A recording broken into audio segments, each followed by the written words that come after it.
Well, if it isn't the guy who finished Kaguya-sama Season 3 and immediately caved to the manga. The man even had the audacity to read the remaining 130 chapters in one sitting and call it work to make a video on it. How pathetic. Despite the absolutely fantastic finale and overall season in Kaguya Season 3, every single scene with Hayasaka by far caught my interest the most. It just never seemed like her troubles and insecurities were resolved, so I wanted to see what direction it headed in the manga. And all I can say is, holy shit! Let's start from the very beginning, shall we? In the naive days of Season 1 and 2, where we thought we were watching a rom-com with a huge emphasis on the word calm, honestly, we didn't see much of her. The information we did get was that she is Kaguya's maid. She has a billion different faces, and she could probably kill me if I personally requested her to. For the record, I think getting kicked to death would be the most pleasant way to die. We knew that she was really close with Kaguya despite their master-servant relationship, but other than some comedy skits here and there, she was, well, the perfect girl. She's beautiful, sociable, friendly, truly the reincarnation of a Greek goddess.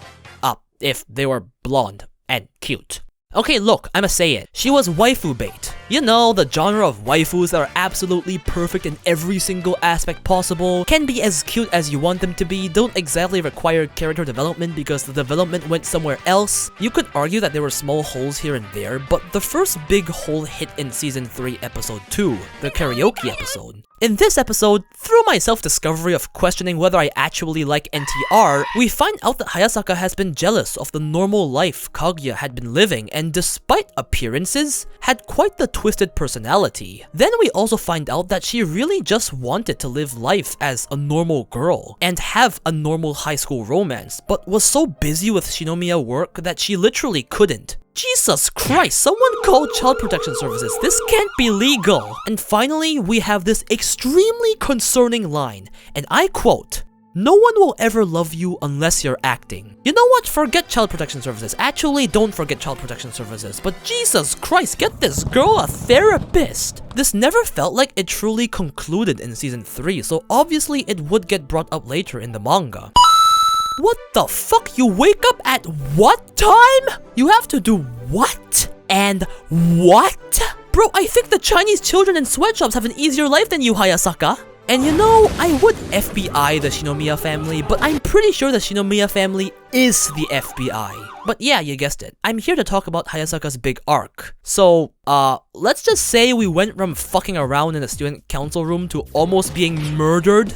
Just to give the gist of the situation, Hayasaka quit being Kaguya's maid for reasons, and she's being chased by Kaguya's third brother as a member of the Hayasaka family because she has precious information about the Shinomiya family. I'm not gonna go into detail because it's pretty much a lot of Shinomiya family politics, but rather than that, I want to focus on Hayasaka herself, her backstory, and her feelings. Hayasaka has been serving the Shinomiya family under Kaguya ever since she was a kid. We see flashbacks of how they almost felt like they grew up as sisters, but because of fuck you rich family politics, she's been secretly reporting Kaguya's every action since the beginning of time. For the past decade, she's been reporting Kaguya's every move to Kaguya's eldest brother, just for the sake of family positions and all that political bullshit. So while on the exterior was a beautiful sister-like relationship between the two, to Hayasaka, for her entire life, the relationship was built upon nothing but guilt. All because on the inside, she truly does care for Kaguya, and knowing this backstory, a lot of her past actions, even ones put off as comedy, make so much sense. Remember,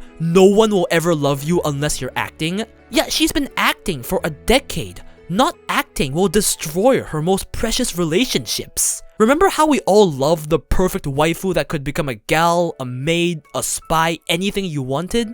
All acts built upon a decade of guilt. Her entire personality of bottling up her feelings, how she views everything between people as a transaction and uses people, how she finds it hard to see anyone as a genuine friend, all of this crushed by fear, brought by a decade's worth of guilt. This guilt has entirely destroyed her mentality and warped her sense of humanity. It brought her into this cycle of self-loathing, thinking of herself as a piece of shit whose true self couldn't be loved without a mask, and somewhere along the line, projected this mentality upon the world. For 10 whole years, she's been suffering on the inside.